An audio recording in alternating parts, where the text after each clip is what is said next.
அனைவருக்கும் எனது மாலை வணக்கத்தை தெரிவித்துக் கொள்கின்றேன். இன்று இங்கு நடக்கும் அமித்ஷா கோ பேக் என்ற வாட்ஸ்அப்ல இருந்து எல்லாரும் வச்சிருக்க இந்த கோஷம் அமித்ஷா இங்க இறங்கணும்னு தெரிய போறது இல்லை. அவருக்கு இதே வாட்ஸ்அப் லைவ் தெரியதான் போது. நம்ம அத்தனை பேர் சொல்ற குரல்களும் இங்க ஒலிக்கதான் போகுது. அமித்ஷா அவர்கள் அம்பேத்கர் அம்பேத்கர் அம்பேத்கர் அம்பேத்கர் என்று குரல் கொடுப்பது இப்போது ஃபேஷன் ஆகி இருக்குன்னு சொல்லியிருக்காரு. எங்கள் ஐயன் கக்கனையா அவர்கள் உள்துறை அமைச்சராக எந்த காலத்தில் உள்துறை அமைச்சர் ஒரு தாழ்த்தப்பட்ட மக்களுக்கு கொடுத்திருக்கிறார்கள். அத்தகைய உள்துறை அமைச்சராக காமராஜர் ஐயா கொடுத்த போது இங்க இருக்க காக்கி சட்டைக்காரர்கள் அத்தனை பேரும் உணர வேண்டும்.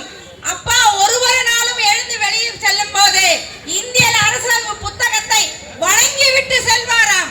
எதற்காக வணங்கி செல்கிறார்? இந்திய மக்களை, தமிழகத்தில் உள்ள இந்தியாவில் உள்ள அத்தனை கோடி மக்களையும் தலை நிமிர்ந்து சமமாக நிற்க வைத்த ஒரே ஆசான் தலைவர் அம்பேத்கர் அவர்கள்தான்.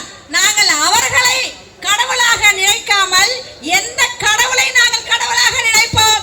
நாங்கள் முருகனை பார்த்தோமா, பிள்ளையாரை பார்த்தோமா? ஆனால் நாங்கள் அவர்களை நம்புகிறோம் அப்படி ஒரு கடவுள் இருந்தார் என்று. ஆனால் நாங்கள் பார்த்து எங்களிடம் இருந்து எங்களுக்காக வழிகாட்டிய டாக்டர் அண்ணல் அம்பேத்கரை என் வம்சம் இல்ல வாழையடி வாழையாக இங்கு உள்ள அனைவரும் அவரை கடவுளாக தான் கருதுவோம். எங்களை பொறுத்த வரைக்கும் அண்ணல் அம்பேத்கர் அம்பேத்கர் அம்பேத்கர் அது ஒரு வார்த்தை அல்ல.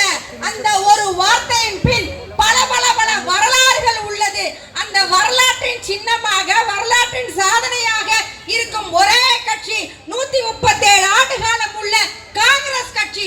காங்கிரஸ் கட்சிக்கே இல்ல உரிமை இது.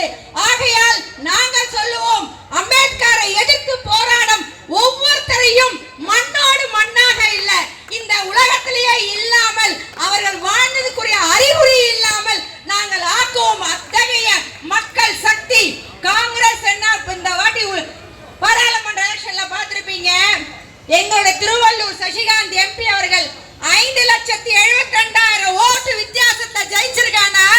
எத்தனை பேர் காங்கிரஸ் நம்புறீங்கன்றத பாத்துக்கோங்க. ஆகையால காங்கிரஸ் இன்னைக்கு